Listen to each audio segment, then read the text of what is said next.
What made me never give up?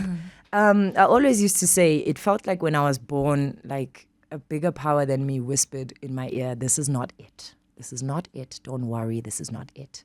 And that feeling burned so strong inside me, like growing up in our little RDP house at home, sometimes in renting just one bedroom from a 4-room house, or sometimes living with aunts and uncles, whoever would take us in really, and just struggling with my mom.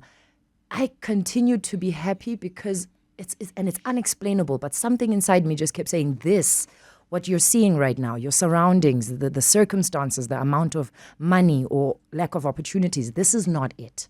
But this is where you need to be right now so that you never forget this place. And maybe you need to last longer in this place so that, because if your dream comes too soon, you're going to forget where you come from. And you're going to speak badly to those that are still where you used to be. So sometimes it's God's timing. You need to stay where you are and trust that this is not it. If you want bigger, bigger will come. If you see bigger, bigger will come. Bigger belongs to you. 702. The upside of failure. Sometimes failure is the foundation of greatest success stories. It is coming up for 8 minutes after 2 o'clock on this Friday afternoon, where finally we made it to the end of this week, people. We made it to the end of this week. I'm Uveka Rangappa in for Relebogile Mabocha this afternoon. And it's time now for the upside of failure. And we are blessed with the presence of the beautiful JoAnne Reyneke, legendary actress, MC, voiceover artist, and SAFTA Award winner. And she's going to be telling us all about her challenges that she faced, and I'm sure there's some that she continues to face in this business. It's never easy. You can never say that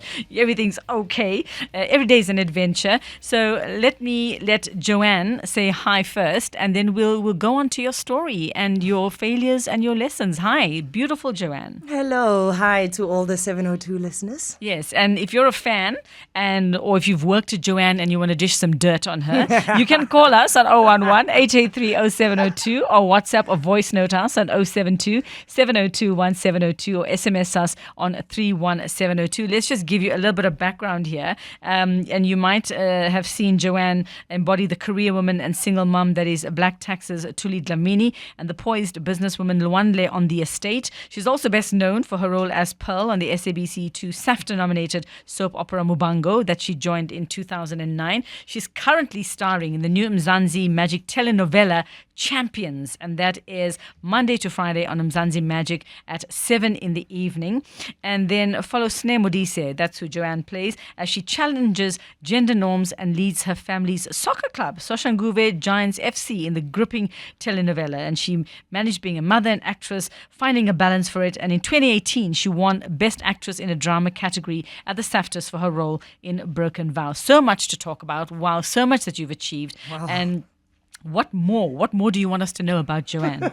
It's so weird hearing all of those, I don't know, accolades, I guess, to hear them back, because to you it just feels like job after job. But I guess to those watching, it's person after person, character after character. And I didn't even give all of them. It's there's so many more. I mean, the CV is so long. You were you were in Side Dish. You played Tandi, the adopted daughter, in Broken Vows. And then you left Isidingo in 2019 and came back in November the same year, shortly before the show was cancelled by the channel. I'm sure that was a moment for many people. There were tears all over the country.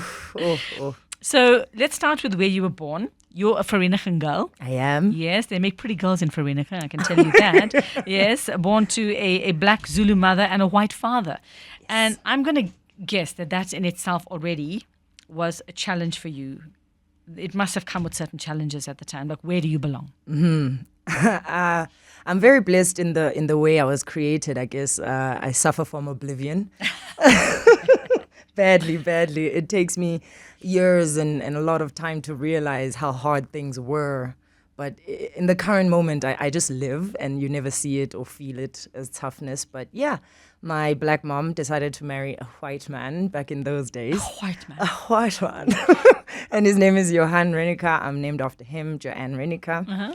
My mom, Domfuti, then relocated with her 3 black kids. When they met, she had 3. He had 3 white kids. And then they had me, the one and only mixed race in both families. I believe we lived with my father as a happy family till I was 5 in Vereeniging. And then family politics forced my mom. They didn't divorce, so that's why my mom is still Mrs. Reyneke. and I'm still called by his name. They just separated. Yeah. She just took her kids and went to KZN. So that's where I was raised, and I feel like I'm a KZN girl through and through. Yeah. I could get lost in Vereniging. I was Yeah. 5 years old when I left there. Well, there's not much to see there from what I understand. I mean, you can just walk it all in like one square and then you're done. Nothing's changed. So where did acting feature in all of this? I mean, of course, it sounds like it was a little bit of drama in the beginning of your childhood already. So you were made for drama. You were the best of both worlds there, from what I can see. Where did the acting bug come? When did it bite? To be honest, in grade 8, I think it would have bred sooner had we had the subject drama in primary school. But I went to a small primary school that didn't have drama as a subject. But when I got to grade 8 and I was introduced to drama, and I was so blessed to have the best drama teacher, Miss Holness from Russell High, she just makes you fall in love with the subject. Whether or not you want to pursue it, you will fall in love while in her class. And the subject just seemed to make sense to me. You see how math to me seems hard, but to mathematicians, it's like, no, I see it in colors and I can breathe the numbers. 19% in grade 11, 19 You did in my better test. than me. 19. So let's not even talk about. That's why we do what we do, right? Basically. I mean, who need? If I knew I didn't need maths and I was going to be doing this for I a would living, have really cared. walked out of the class. So you love drama. You did obviously did it throughout high school. Yes, I did. I studied it from grade 8 to matric, and it just made sense to me. I haven't forgotten a single thing I've learned in the subject, theory and practical, which I'm not a theory girl. I'm very much a practical girl. But since she made me fall in love with telling people stories, it just felt like, my goodness, this is actually what I'm supposed to be doing. Yeah. And then watching Brooke Logan Oh, Brooke Logan. do the little chin shiver. Yes, I was yes. like, I want to do that one day With so many men. with at least half of them. not all in one family, I no, hope. dear. please, no, okay. not the father and the son. And the son-in-law and whoever else was in the whole thing. So were you always the leading lady in those productions, in those school productions? I casted myself as the I was a Sunday school baby. My mom is a preacher in church. So I had to be in attendance in Sunday school and know all the answers. But once a year, we'd get to do the Jesus and Mary story. And of course, I was always married. Of course you always married. Gave myself the best part. I rewrote the part for it to make sense to, the times that we Yeah. were living in. Yeah. But when I started in the industry, funny enough, that's when I wasn't the lead. And I felt like I had to pay my dues. And I'm grateful that I started where I started, because I got to watch great people, great actresses like Cindy Latu. And I just copied her. And I just saw how she spoke to everyone, the extra, the guy working behind the camera, to the director. She speaks with the same amount of respect to everyone. And I just thought that's exactly who I want to be in this industry. Absolutely. And playing a smaller part allowed me to actually just sit and watch her. Yeah. Which I think I wouldn't have been able to do if I was a lead. I would have been so full of my own self. I was not going to be able to take what's happening around me. So, I steal from Cindy Latu. I hope you know that, Mami. I steal everything. Behavior, the way she plays her parts, everything. And that's so important, what you're saying, JoAnne, is because it takes an entire... It's not just the actress and the camera or the actor and the camera. It takes everybody behind the scenes, and they can make or break you, 100%. which is what we have to learn in this industry. 100%. Even here, it takes everyone, and no one is lesser, because without one of those people, that production could crumble. And that guy behind the camera might start his own production one day. He's not going to end behind that camera. And so one day you walk into an audition room and it's him behind that table. Yeah. And now what? When you never saw him. Yeah. Beautiful, wise, and kind. What more could anyone ask for? So that first role was Mubango, yes? Yes, it was. The big one. And how did you feel when you were told? I mean, that you had a part there. It's a crazy story, actually, because I met Baba Ndlovu when I was still studying in college in Durban. Luckily, our college is right next door to the Playhouse. So we got to hear about auditions first, and they were looking for singers for The Lion King. I went and I auditioned. I was horrible. Grown enough to say I was bad. But he saw something in me, and I don't know how he saw it through all that bad acting. But he said, next year we're going to be casting for a receptionist at Mubango. Don't call us, we'll call you. Oh. I could have sworn. I was like, you probably said this to 10 other girls. Yeah. I'm going to go home and live my life. 8 months later, true to his word, Duma Ndlovu called me and he says, I think it was a Friday, and he said, Monday we're auditioning. Please be in Joburg. Yeah. Now, I grew up very poor, so for us to just go to Joburg is not easy. Yeah. So my mom had to call everyone she knows just to put together money to buy a bus ticket to bring me here. I got here Monday morning. I auditioned at SABC, I got the job, and I was supposed to start now living in Joburg. My mom happened to find me a cousin I'd never heard of. He was nice enough to come Those come pick in me handy, up. those cousins Hey, you never heard of. Listen, we bonded real quick with my cousin. He allowed me to stay at his apartment, and I started acting at Mobango while living with him. He is such a savior. It's such an amazing start. I mean, it sounds like, yes, of course, like we said, you had that little bit of, childhood sort of moving around and all of that. But it sounds like success all the way. So I'm wondering, what could possibly have been your first idea of failure? What do you consider your first failure? Let's see, what would I consider my first failure? I think the inability to try new things is actually my biggest failure. Because in the things that I've chosen to do them because I know I'm good at them and I won't fail at them. So I had to let that go. And I was terrified of fear. I think I still am in many ways, and I'm trying to unlearn that it doesn't kill you. Is that fear of the unknown? Yes, and the fear of sucking at something, which is ridiculous trying because and you failing. have to suck first in order to. It's literally how we become humans. Yes, You yes. suck and then you crawl and then you walk. So I had to get over it and try. So driving, I was terrified of driving. Yeah. I would look at the taxi drivers as I'd sit in the front seat. I'm like, oh my gosh, how does he know? It's so many things. 3 pedals and a gear. It's like, okay, I'm never going to do this. And a spanner that was supposed to be an indicator. And this gear I this mean, way. if that was your first reference for driving, no wonder you were terrified. Okay, that makes complete sense. I was. And these men are driving with one hand. I'm like, I don't think I'll ever be able to do this. And then when I finally allowed myself to learn how to drive, it was ridiculously easy. I was ashamed that I had been scared of such an easy task. Had I just forced myself to try it, I would have found out it was easy a long time ago. Yeah. But I let myself live in this space of fear. No, it's difficult. No, there's too many gears. Yeah. It's really easy. Well, And you I know we have feel that's- automatic now, right? Do you know what I mean? And I'm still a manual girl forever. I am proud to be a manual girl. I learned that thing so hard. But it's like with everything else in life, you're scared because you think it's going to be hard. Once you're in it, you realize I wasted so much time. And I and, wasted and do you time. have some regrets that there are some things that you didn't try because of that fear? Absolutely. What didn't you try, if you can think of any? I did not Okay, apart from the pursue- driving. I didn't pursue businesses. I didn't pursue the business side of world, the technical side of world, because I found myself, I'm a practical thinker. I am an actor. And we're not good at numbers, and we're not good at businesses and negotiating. We get emotional. And I let myself believe all those things to be true, also to kind of justify why I'm not doing the things. Yeah. It's a matter of jumping into the deep end. You find that, like, because you don't want to die, you're going to float. Yeah. Somehow you'll make it. That resonates with me. That really does, because I'm the same way. You'd rather not try than try and fail. Do you know what I mean? And you 'Cause could then- absolutely surprise then yourself. you're bad at that thing. Then, like, in your head, because, we've got that Satan that lives inside of us who's always fighting with the godly voice. And like, you're bad, you're good, you're bad.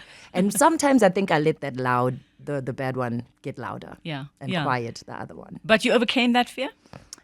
I overcame it. I think becoming a mom really helped me. Oh, yes. You're a mom of 2, yeah? Yes, A I'm mom a of mom two. of 2, a biggest, girl and a boy. biggest role of your life, I can Yes, imagine. Favorite role of my Favorite, life. yeah. I've got the most wonderful kids. I've been Wonderful. so blessed. They're great human beings. But becoming their mom, you really can't care what other people think. Now you're somebody's mom. Yes. And your kids need you to do it. And I've never been more independent, more take charge, more fearless Yeah. than when I became their mom. Yeah. Because I don't know, almost something inside me was doing it for them. Yeah. And I could overlook my own fears and Yeah. do it for the kids. Yeah. Even if you're scared, do it. They're the catalyst. They really were for me. yeah. They've made me into the JoAnne I am today. And watching them grow up and raising them every day and seeing them tackle new challenges. It's a new year, a new grade, new school, new friends. My kids are head first. Yeah. And I have to lead by example. Absolutely. And how old are they? 10 and 8. Okay, 10 and 8. Okay, 10 so a little and younger 8. than mine. But yes. Where are The you? best years, almost 15 and 12. Yes. So yes, One day. the best role of your life is yet to come. So your lessons learned from that. The lessons learned from not doing something because of that fear of failure. You've overcome it. I have. Yeah. Thankfully. It's trusting in whatever you call your higher power also. And understanding that he would not bring you here just to do bare minimum. He has greatness, or it has greatness written for all of us.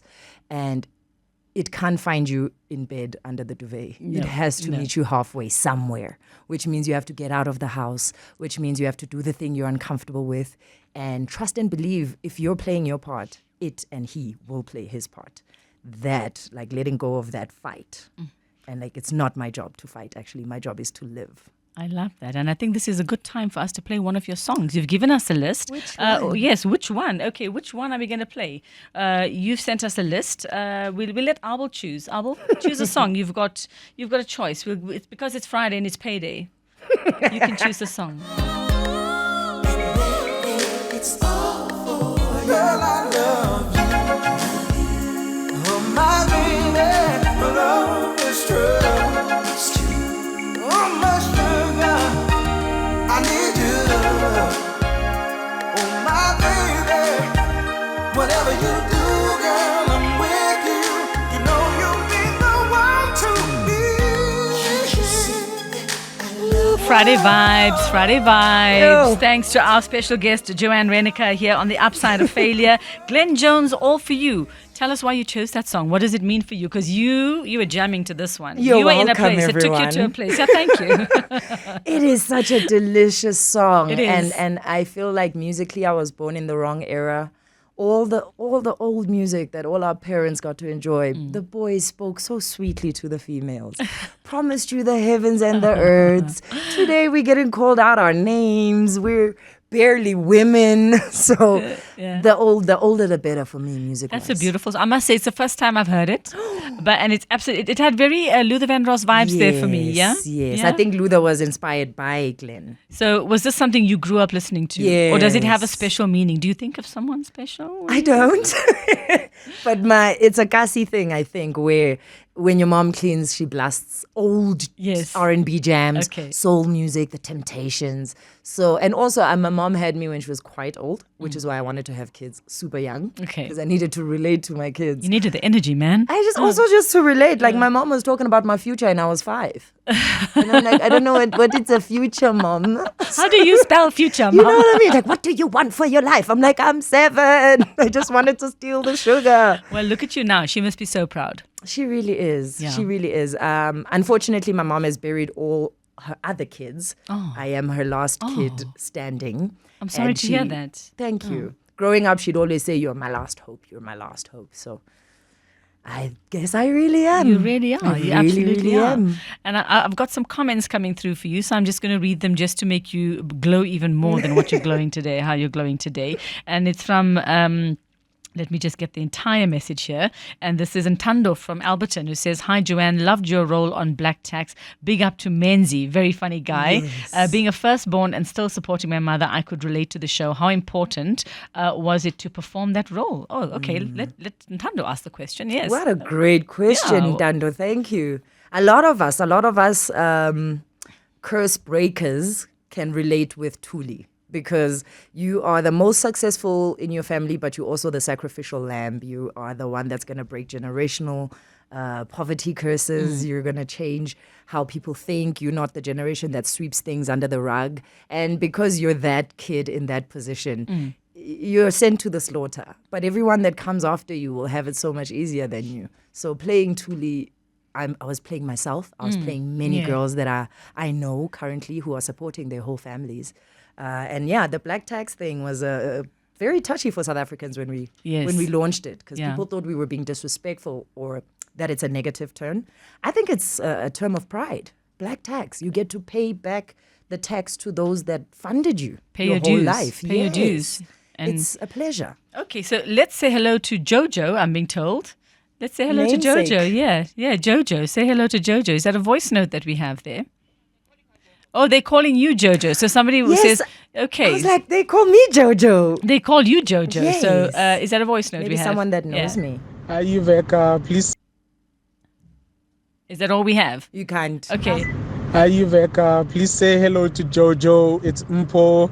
She remembers me from FNB. She's such a lovely human being. Oh, so blessed. She is awesome, man. I just Oh, love her buddy. acting. I love her even when I see her in public. She's always friendly, loving, polite, easygoing. She's just a wonderful human being. Just say hello to Mpo. I'll see her around in our neighborhood. She knows. Okay, well, Paul, you just said it yourself. So I don't have to say hello to Jojo. Jojo, but hello from Paul. What up, my boy? Thank you so much. I appreciate the kind words. Thank you. Absolutely. And a couple more before we head to headlines and then pick up with you after that. Please tell JoAnne Reyneke she's my favorite actress. That's from Michael Hlongwane. And so beautiful. I love her to bits. She's one of a kind, a fan in Soweto.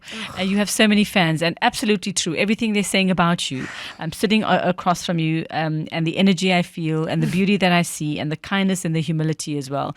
You know, I'm picking up on it. I don't watch a lot of TV, but I've caught bits and pieces. So absolutely, I mean, you know, your fans speak for themselves. 702. The upside of failure. Proof that a setback can lead to a step forward. See, I should have given my guest that one to read because she's got such an amazing voice. It is the upside of failure. I'm Uveka Rangappa in for Elibakile Mabocha this Friday afternoon. And my beautiful special guest is JoAnne Reyneke. Of course, you would know her if you are a TV watcher. She needs no introduction, but she's an actress, MC, voiceover artist, and SAFTA Award winner, currently working on Mzansi Magic telenovela Champions, JoAnne. And I want to know about that. Tell us, Jojo, about Champions and what is it doing for you? How is it challenging you, the role that you play? Because you're already challenging gender norms in this one. Yes. Our little infant baby. She's just 2 months old. We're very proud of her. It is a big show about a soccer world, about the family that owns the soccer team and how working with family and having those lines blurred, how difficult it can be. But most importantly for my character, it's about her finding acceptance and owning her space, even when she's mostly the only woman in the room. Like she doesn't sacrifice her femininity, which I think is very important. I don't think you need to sink into one of the boys. No, absolutely. You should absolutely stand in your glory as a woman next to these men, and your voice is just as loud and as valuable. So the only challenging thing about playing her actually is she's young. I haven't played a young person. You're young. I mean, how much younger? How old are you? As you heard, though, I'm always playing the matriarch or like the mother of everybody or the wife of someone. I am someone's daughter here. I don't have kids. Like what, in her 20s, right? She's maybe late 20s, early yeah? 30s. And she's youthful and naive and still like figuring out her mistakes. Whereas I'm on the other side. And I feel like because life was tough, I was forced to grow up a bit quicker. But she doesn't have all of that. So she kind of is getting me back in touch with my youth. Very nice. Playing her. So you get to relive it a little bit. Yes, I do. I get nice. those years back. You get those years back. Okay. Well, our special guest, as I said, is JoAnne Reyneke, otherwise known as Jojo. So if you want to talk to Jojo, if you've worked with Jojo, if you have a question for her, please give us a call on 011-883-0702 or WhatsApp or send us a voice note if you're too shy. You can get us there on 072-702-1702 or SMS us on 31702. It's your chance to actually chat to the wonderful, beautiful, talented, legendary JoAnne Reyneke.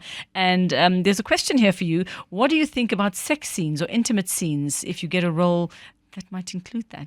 I'm actually gung-ho.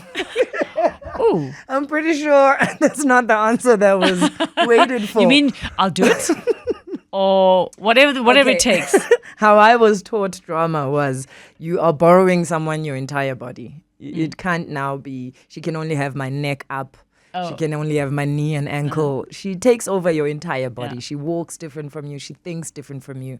So if there is a sex scene, and luckily you have a good director who's going to shoot it in the most respectful way because you are a mom off set. Yes. But yes. I am very comfortable with my body, as imperfect as it is. I think it is being comfortable in an imperfect body that will make the young girls who are in imperfect bodies understand that beauty is the confidence, actually. It's not the lack of stretch marks. It's not the lack of dimples on your bum cheek. It is the confidence that you carry those dimples with. Yeah, and that's what makes you so beautiful, I think, is all of that comes from the inside, and absolutely the best advice we can give to our young girls. And speaking of your kids, I mean, what is it that you teach them, or what do you tell them? Because, you know, they're growing, they're going to be great at some things, not so great at other things. What do you tell them about failure or not making it that one time? And what do you say to them about don't let this get you down? Actually, yes. There's a time where my daughter came back from primary school. She was upset. She says, there's this girl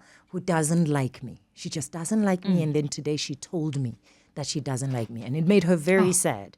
And I had to ask her, do you like everyone, absolutely everyone in that class? Like, are they all your favorites? She says, no. I'm like, then you can't be everyone's favorite. As much as you don't like everyone else is not allowed to like you. But go to those that do. Stick to the people that God has put in your place. And it's okay. It's okay. So don't be mean to that girl because she doesn't like you. She doesn't have to like you, but you don't have to be ugly to her. When my kids have their little sibling squabbles, I always like to tell them, I can't get along for you. Like when one day mommy's gone, you are all you have of each other. So if you're not defending your sister bigger than anyone else and vice versa, you'll see life will tear you guys apart. You guys need to have this unbreakable bond together. So it's watching them figure out their own relationship, and they get very physical with each other, but then they're the first to apologize to each other and hug it out. And like they're very sensitive. Like the other day, my son sneezed and my daughter didn't say bless you, and he cried.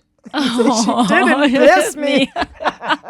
So they fight. I mean, I can completely relate, because I say, call me when there are body parts missing and there's blood. Otherwise, I'm staying out of it. Call me when there's blood and like an arm hanging off somewhere. Then I'll get involved. Otherwise, sort it out yourselves. I ain't got nothing to do with me. Yeah, it's got all nothing I've to do. taught you guys is how to love each other. Yeah. So this is new stuff. And they absolutely do. They do. They'll be the first, because they have moms like you, and hopefully like me, that we've taught them. We've got another question coming through for you on voice note. Let's take a listen.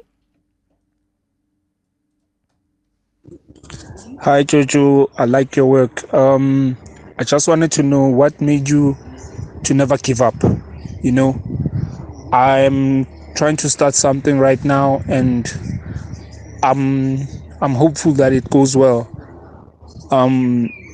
Just a piece of advice. What made you never to give up? Because you're still young and you're pushing your thing, and I'm so proud of you. Just hook me up with some kind of a tip, and well done. Push it up, girl. Push it up. Hook me up. Khotso from Don Park. Thank you, Khotso. Thank you so much. What made me never give up?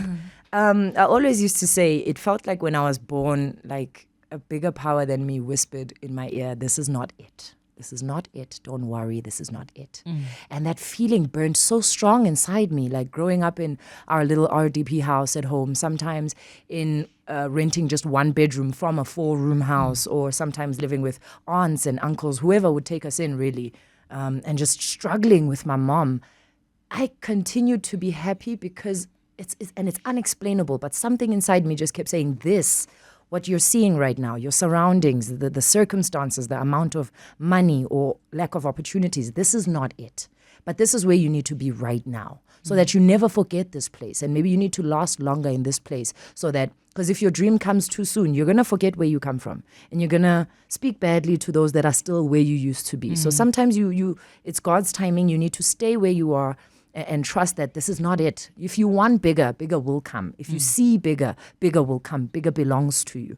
But do not now look down on where you are right now. Right now, you are in such an important phase. You are in the failure phase as we speak. You are in your break and make phase. Like the diamond is being sanded. And you're going to turn out beautifully, sir. Just, I don't want to say don't give up. Just hold on to that feeling inside that says, this is what I want. And you shall get it. Right thing at the right time. I always 100%. believe it comes, and the lessons you learn along the way are meant to serve you when that day comes. And then when you do get your big thing, you realize, good Lord, I'm glad it didn't come earlier. Yeah. I'm so glad. I would have messed this up. I would be on I blew it. Had it I sucked at it, as had you said it in the come beginning. earlier, yes. So I'm reading here that one of your biggest things is that you're a people pleaser, and I'm exactly the same. Used to I'm be. exactly the same. So and you consider that a failure. What happened because you were a people pleaser? Why do you consider that a failure? Some people say it's a good trait to have. To be a people pleaser means to lock yourself up in a box and not let yourself out. You are whoever you're speaking with. Your opinions are those of who you're speaking with. You are agreeable to everything. You're scared to take a stance or to disagree because what if I lose a friend? Or what if they say I talk too much? What if they say I think I know too much? And I was that way from grade 8 to matric. The whole of high school, I didn't know who I was. I had no opinions. If I felt something, and maybe like, for instance, you could ask something like, do you like this blue of the bottle? And then in my head, it says, I don't really like it. But then you say yes. Guess what? It's coming out of my mouth. I don't want to hurt your Yes, I love feelings. it. I love it too. See, Which she's means- but you're such a great actress, so then that's fine. But that means something in the who that you really are is dying and is being ignored. I entered our pageant in matric at my chubbiest, but I felt so confident. Something had happened in my soul that said, what if you die tomorrow? Who are you going to die as? At your funeral, what will they say about you? They'll only be speaking of themselves because you haven't even allowed yourself to be who you are. And then something just said like a big F. Just like, F it all. Just be who you are. Yeah. Be who you are. And then I did it. And I feel like the things I've attracted are things that belong to JoAnne. And that's why I was so adamant in raising my own kids, because I want them to be little reminders of me. And I understand people are in situations where they have to let other people raise their kids. But when you can, get your kid back. Let your kid be a mini version of you. One day when you leave, that kid is your legacy. Those few days or months you get to spend with them, make sure that they absorb you. Yes, They know who you are. Pour yourself Pour into your absolutely. kid. Sit back and watch your kid. Like, lay back on the shouting. Let's not shout like we were shouted at. Guys, we didn't enjoy it. I can So see you let's not absolutely. perpetrate You it. love being a mom. You absolutely love being a mom, and it's so wonderful to see. Let's. We've got one more. Another voice note that's come through. Let's do that for Jojo. Let's play it for her. Hello, Jojo. I just want to say that I admire you. I just love you. I'm a mother as well, a mother of 3. Your wisdom is just beautiful and phenomenal. And I so wish that you could be on the stage. And I know, with the overdoing of motivational speaking, but then really just being out there, giving people hope, because I can just listen to you the entire day. I just love how you speak. I just love how you articulate certain concepts in general. And your acting is good, by the way. And yeah, that's a beautiful. Just by the way. Oh, yes, and by the way.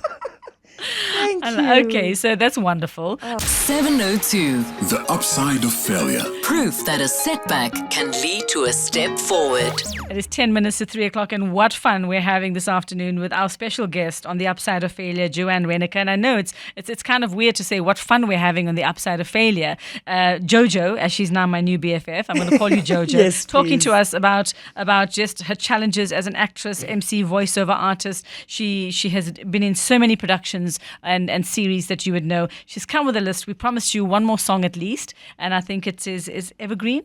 You've chosen that one. Oh, yes, please. Before we play it very quickly, what does it mean for you?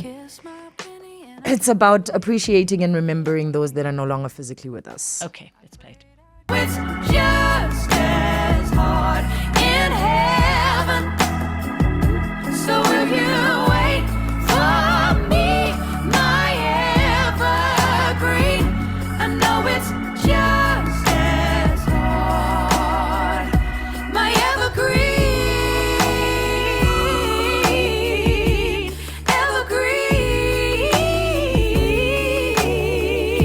my evergreen.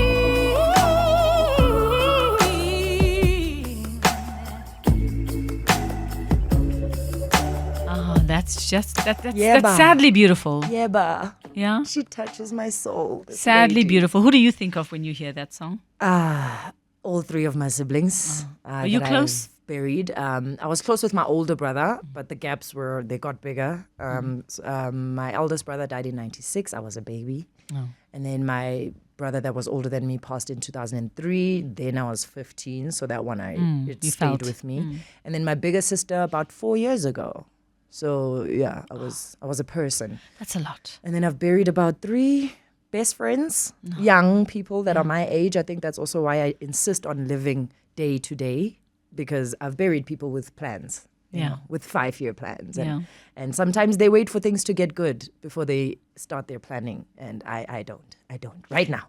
Right now is all I have. Right now with you. And that's a lot of pain for one person. I mean, I'm feeling it. And how much of that do you draw on when you actually get into your roles? Do you use a lot of that? Absolutely, absolutely. I think it's a blessing and a curse to feel these things in life, and not to feel means you're dead. So it's an honor to feel, and then I do borrow it to some of my characters. Maybe if their storylines are just starting out and you need to borrow pain from somewhere and you haven't really connected on a pain level with your character. But I also try to honor my people in most of my performances. I've played my sister, I've played my brother, I've played two of my best friends. So I'm always playing them. Yeah. Just as I see you, I have never forgotten about you. But I try to encourage my age mates to, because we get told so much. You've got so much time in front of you. Said who? Yeah. You might not. Yeah. You might have a long life, but you might not. So why don't we just treat it as if we don't? Just live your best life, man. Take it right now. Take it right now. And if it doesn't happen today, do it again tomorrow and the next day and the next day. Your third thing that you consider your biggest challenge or failure, what would that be?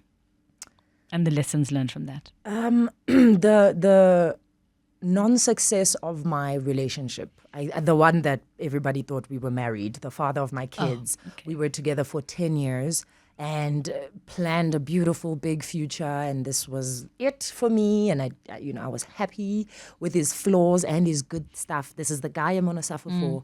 And I think because you put that on you initially, when you see that it's really not working out, you hold on to that. And there's so much advice that we hear, which a man can change. But sometimes you have to be there for him to change for you. 10 years in, I was just like, this I'm going to fail at. I'm going to fail at this. And I think it's best I fail at this, because either my kids will have unhappy parents that are together or happy parents separate. And I chose happy parents because you can't teach happiness. You show it. So I needed my kids to see me genuinely happy. Absolutely. So that they know what that looks like. Absolutely. Yeah. I absolutely love that. And this one is going to be very good for you. So we have to play this voice note before we say goodbye to Jojo. Come, Arbol, you need to hear this one. Okay. Hello, Jojo. I just want to say that I admire you. Where'd she go? What's happened? Good afternoon, ladies. Good afternoon. Good afternoon to your team and to 702 listeners. Jojo, I'm Casey. It goes hand in hand. Yeah? Casey and Jojo. I see what You're you my did there. crush. Where should I bring the bouquet of these red roses? Oh, honey. You're such a beautiful energy. You're such a beautiful soul. Thank you so much for being yourself. Tell me, I've got one question for you. What do you like more, theater or being on screen? All right, thank you. Bye. All right, Casey. And I'm going to say she's my girl crush also. But we have to answer him very quickly because then Arbol's going to be very cross with us. Theater Right. straight. Okay. And yellow roses, never red. Yellow, yes, please, never Never red. I red. also hate red Thank roses. you. Wonderful. Final thoughts, very quickly. 10 seconds if you had to give that advice, being the motivational speaker that you are. Oh, wow. Never mind the acting. You're created for greatness, man, whether you know it or not. One day when you are in that place, you will look back and you will tell those that are looking at you with disbelief in their eyes that they are made for greatness. So don't put all your energy on it. Take it day by day and trust that the universe or God or whatever it is that you give power to has got a plan for you. Everybody's got a plan. So try and be a bit thoughtful about the choices that you make, because those are long lasting. Okay, well, JoAnne Jojo Reyneke, my new girl crush. I'm honored to have been here today to speak to you. Thank you so much, and all the best for you. And you are destined for even more greatness. Oh, I receive. I can see it. Thank I you can so see it. much. Thank you for being amazing. 702. The upside of failure. Sometimes failure is the foundation of greatest success stories.